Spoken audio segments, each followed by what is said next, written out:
Periyar Maniyamma Institute of Science and Technology, Tanjavur. Mechanical engineering with specialization in energy engineering, robotics and industrial automation. இந்தியாவுடன் ஏற்பட்டுள்ள மோதலுக்கான பதற்றத்தை தணிக்க Saudi Arabia உள்ளிட்ட வளைகுடா நாடுகளுக்கு பாகிஸ்தான் பிரதமர் ஷபாஸ் ஷெரீப் கோரிக்கை வைத்துள்ளார்.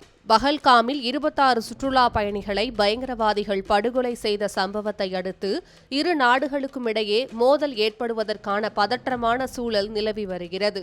இந்நிலையில் பாகிஸ்தான் பிரதமர் ஷபாஸ் ஷெரீப் சவுதி அரேபியா, ஐக்கிய அரபு அமீரகம், குவைத் உள்ளிட்ட நாடுகளின் தூதர்களை சந்தித்து பேசியுள்ளார். அப்போது மோதல் ஏற்படுவதற்கான பதற்றங்களை தவிர்க்க இந்தியாவுக்கு அறிவுறுத்துங்கள் என ஷபாஸ் ஷெரீப் கோரிக்கை வைத்ததாக பாகிஸ்தான் அரசு ஊடகங்கள் செய்தி வெளியிட்டுள்ளன.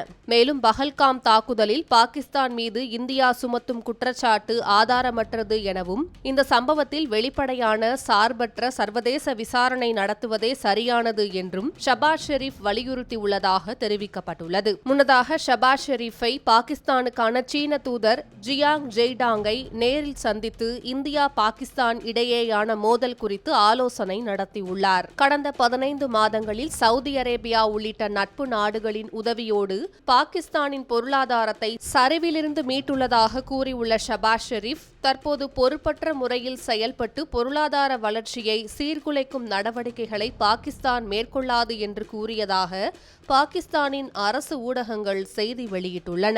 இதன் விளைவாக பாகிஸ்தான் பிரபலங்களின் யூடியூப் சேனல்களை முடக்கும் நடவடிக்கையை இந்திய அரசு தொடங்கியுள்ளது.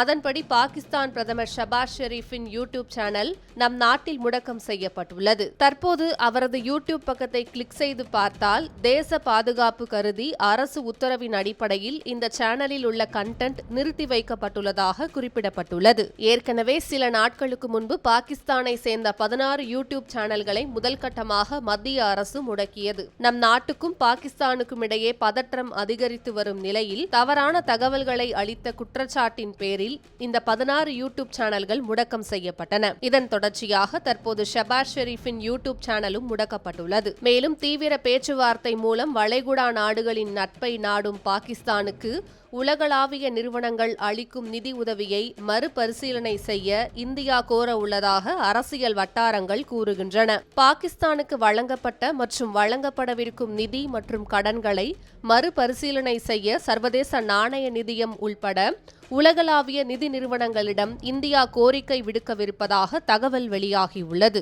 பாகிஸ்தானுக்கு பொதுத்துறை கடன்கள், மானியங்கள், தொழில்நுட்ப உதவிகள் என மொத்தம் $43.4 பில்லியன் வழங்கிய ஆசிய மேம்பாட்டு வங்கியிடமும் காலநிலை பின்னடைவு கடன் திட்டத்தின் கீழ் $1.3 பில்லியன் அளிக்கும் சர்வதேச நாணய நிதியத்திடமும் மறுபரிசீலனை செய்ய இந்தியா கோர உள்ளதாக கூறப்படுகிறது. இந்தியா பாகிஸ்தான் விவகாரத்தில் பாகிஸ்தான் ஒரு அடி எடுத்து வைத்தால் இந்தியா 3 அடி எடுத்து முன்னேறி வரும் நிலையில் வளைகுடா நாடுகளின் நட்பை நாடும் பாகிஸ்தானை ஆட்டம் காண வைக்க அதிரடி நடவடிக்கைகளை தற்போது இந்தியா முன்னெடுத்திருப்பது குறிப்பிடத்தக்கது.